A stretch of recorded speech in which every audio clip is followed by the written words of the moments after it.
Présidentielle au Moyen-Ogooué, la coalition pour la rupture invite à rester à la maison le 12 avril 2025. Le 12 avril, chacun chez soi.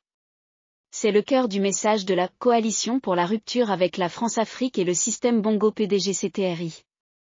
Le 12 avril, chacun chez soi. C'est le cœur du message de la coalition pour la rupture avec la France-Afrique et le système Bongo PDG-CTRI.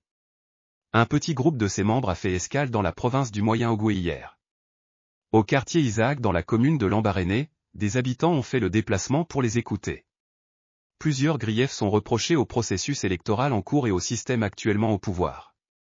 Tout d'abord, comme l'indique le nom de cette organisation composée d'associations et de militants de partis politiques, ses membres prônent une rupture totale avec les accords entre la France et le Gabon. Un lien incestueux entre ces deux pays que les leaders de ce mouvement reprochent aux tenants actuels du pouvoir d'entretenir. Par exemple, pour eux, le franc CFA nuit gravement à l'intégralité du Gabon. Ensuite, ladite coalition estime que Brice Clotaire Oligui Nguema n'aurait pas dû se présenter à l'élection présidentielle du 12 avril prochain. Il avait annoncé qu'il allait faire une transition qui allait durer 2 ans.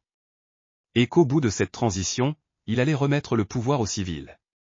Aujourd'hui ce n'est pas ce qui s'est fait et nous ne sommes pas d'accord, a déclaré Geoffroy Pity. Ce mouvement considère également que le processus de mise en place de la nouvelle constitution a été totalement escamoté parce qu'il y avait comme une main noire qui avait déjà écrit l'essentiel de la constitution. Les autres personnes sont venues faire de la figuration. En outre, ces acteurs fustigent le nouveau code électoral. Ils considèrent que ce texte est en réalité un recul. D'autant plus que l'organisation des élections est revenue au ministère de l'Intérieur dont le ministre est nommé par le chef de l'État. Il serait difficile pour ce dernier de contredire les injonctions de son supérieur hiérarchique. La coalition pour la rupture avec la France-Afrique et le système Bongo PDG-CTRI a mis en exergue plusieurs autres faits pour justifier son boycott, cela devant un public attentif. Après l'étape de Lambaréné, Marc-Ulrich Malcou, leader de cette plateforme, et ses compagnons, se rendront dans la province de l'Angounié pour expliquer les raisons de leur posture, et appeler leurs compatriotes à rester à la maison le jour de l'élection présidentielle.